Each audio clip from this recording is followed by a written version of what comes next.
All right, let's talk about the preamble to the Declaration of Independence, which was basically to try to explain to the people why it was justified to revolt against England, against King George III, basically. So they listed all of the evils of King George III. Okay, so preamble to the Declaration of Independence. We hold these truths to be self-evident, that all men are created equal, that they are endowed by their Creator with certain unalienable rights. Among these are life, liberty, and the pursuit of happiness. That to secure these rights, governments are instituted among men, deriving their just powers from the consent of the governed. Okay, so how are we doing on this? Well, sure, there was a new nation created. That was the main point. The other, really the main point of it was to be able to establish their own government, right? And not to be subject to the British government, which was, of course, a monarchy. But even though there was, like fighting, many of the American people didn't necessarily want to break from England. Many of the English people didn't want to, to separate from America. So the problem right from the start has been government. And the problem right now is still our form of government, right? I would say it's really clear that the people throughout the whole world would much prefer to live in harmony with each other. So we really sort of need to understand the forces that are preventing that from happening. And a lot of those forces right now are seated in government. I'm not just talking about American government, but I'm talking about worldwide government.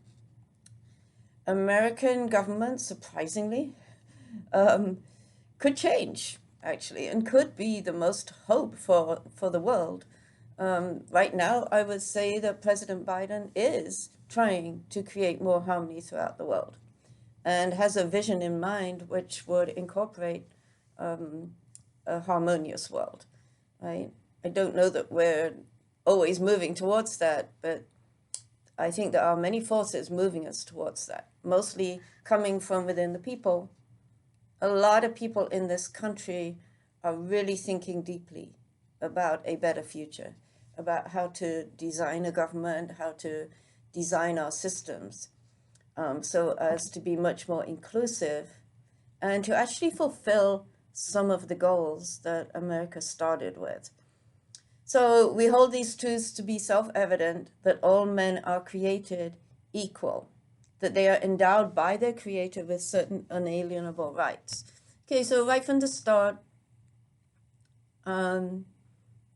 it was acknowledged that humans are created, that there is a Creator. That is essentially the monotheistic Christian view. I'm not going to challenge it, but definitely our understanding of this Creator has greatly evolved, especially, I would say, in the last century. Maybe more on the European side, maybe like even in England, there's been a lot of change in our vision of a Creator, more so than America, although America is changing now.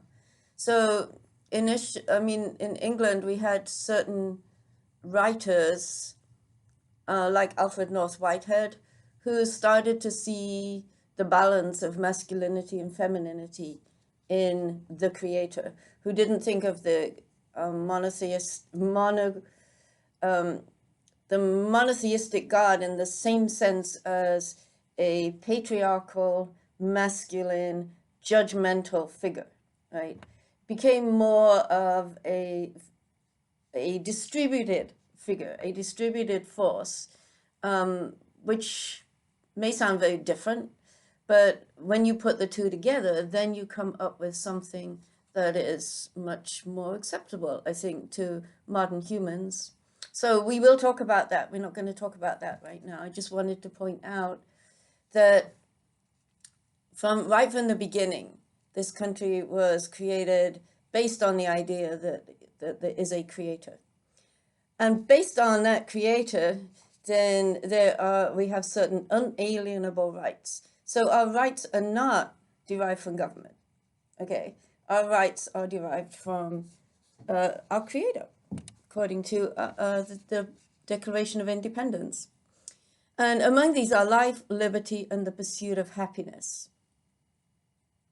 Life is a priority. It's the first unalienable right.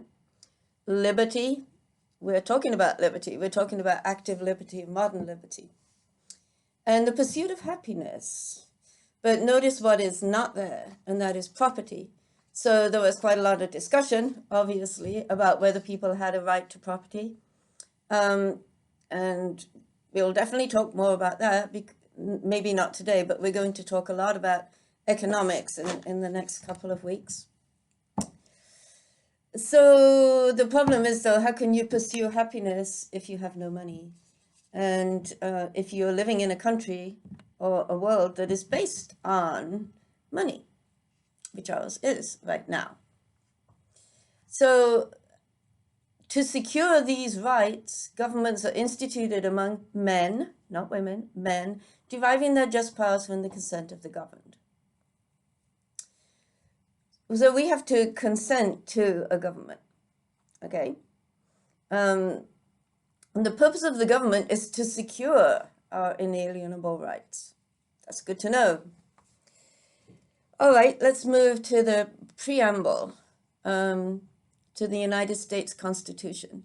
So the Declaration of Independence was adopted on July 4th, 1776. It wasn't signed until a bit later, but that's when it was adopted by Congress. The preamble, the United States Constitution, came after the Articles of Confederation, so it wasn't actually until 1789. And the preamble to that is, we, the people of the United States, in order to form a more perfect union, establish justice, ensure domestic tranquility, provide for the common defense, promote the general welfare, and secure the blessings of liberty to ourselves and our posterity, do ordain and establish this Constitution for the United States of America. After that, it sort of went on to define government, define three parts of government. But this is the purpose: to form a more perfect union, establish justice. We've already seen in what we've done so far this semester, our justice system is in serious trouble. America has a huge mass incarceration problem. We have millions and millions of people who are either incarcerated or on probation or in some way affected by the so-called justice system. Big problem. Ensure domestic tranquility. We are not very tranquil right now. We even have a Republican Congress person calling for dissolution of the union or the right to secede from the union. So we're not exactly living in peace and harmony right now. I don't think she's the only one either. Domestic tranquility. How tranquil can you be if you've got more mass shootings than you have days in the year? We can't be very tranquil when we're flooded with guns. Provide for the common defense. A much better way of providing for common defense would be to try to work towards international unity. I don't think that we can even begin to work to change or to have an effective defense until we have mostly women involved, right? Right now, there's essentially, in most countries, especially those nuclear countries, you've got like one man who can decide to use a nuclear weapon. That's wrong. I would strongly suggest that we should have a group of at least 10 women in each country who can meet together with each other, and they should be put in charge of whether a nuclear weapon should be used. I would much prefer to rely on 10 women not to send us into nuclear war than to rely on one man. Okay. Then promote the general welfare. It doesn't make any sense because we are in a period of such huge inequality of wealth that we don't have general welfare. We don't even have a national health system. We're the only developed country in the world that doesn't feel that we should insure everybody against major medical issues. Just let them die. Take all their property. If they get sick, take the family's house, take everything. So, yeah, it doesn't make any sense. Then secure the blessings of liberty to ourselves and our posterity. Our posterity right now, which is young people, is suffering deeply under the burden of school loans, debt, the prospect of having to give over their lives to a corporation and serve that corporation for their whole life, with incomes that haven't really changed for 30 years, only just starting to inch up just a little bit. So, yeah, we're in trouble. We have a lot of troubles right now. But usually when you have troubles, that's when things have to move and are moving. So a lot of people are coming up with a lot of really good ideas of how to move forward. And I think it's very important, though, that we understand where we're coming from. So that's why we're looking at, the Declaration of Independence, the Constitution, and so on. I did post this in one of the modules. It does talk about this part. What is the definition of a human? Preambles of other nations. You don't have to do these. You don't have to do whatever it tells you to do, right? In other words, you don't have to write your own preambles. I said, write a preamble based on being within a Christian nation, a child of God. Write a preamble based on being part of universal oneness, which would be quite different. Write a preamble based on secular values of equality and the right to life. And then read the Delaware and Pennsylvania preambles again. What is a human according to the Delaware preamble? Let's look at Delaware because the Pennsylvania one isn't quite so clear. So the Delaware Constitution preamble says, through divine goodness, all people have by nature the rights of worshiping and serving their Creator according to the dictates of their consciences. That also starts with like the right to your religion, of enjoying and defending life and liberty, of acquiring and protecting reputation, that's actually good, and property, wow, go Delaware, and in general of obtaining objects suitable to their condition without injury by one to another.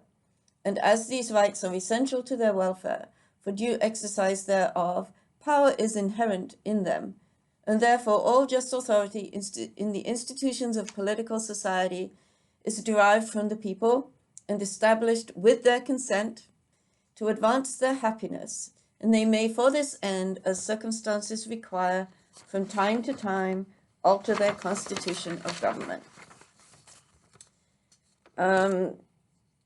So look up the preamble to the Constitution of Pennsylvania and see, what is the definition of this state that many of you are living in. And we need to talk about, how things are going and why are they in trouble to the extent that they are, and what would be a better way to solve things. So I propose that rather than just rushing into changing the Constitution, because I think the Constitution is going to have to change, or at least major amendments, but it can't just change just right now. It can't until we have some sense of where we want to go. So I would suggest that we come up with some kind of agreed statement of values, something that we all agree on. So just like the Congress had to talk people into the revolution initially, I think we all need to get together and talk about what do we want? What sort of country do we want to live in? So I'm going to show you a statement of values, not today, but in the future, after the break, and we will talk about what are our values. Can we all agree on the same values? Let's take various issues and just talk them out and see if we have some sort of agreement. Because community, you have to agree on your values in order to have a community. You can't just write a constitution and expect people to obey it and then punish them if they're not obeying the law, right? So law is a real problem in America. It's completely dominating America. Lawyers can get rich very easily.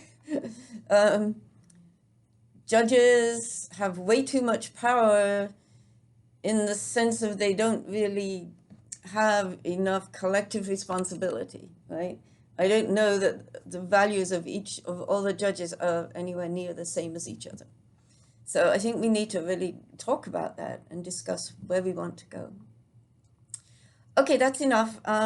Check at the bottom of this module for your essay. And have a good spring break.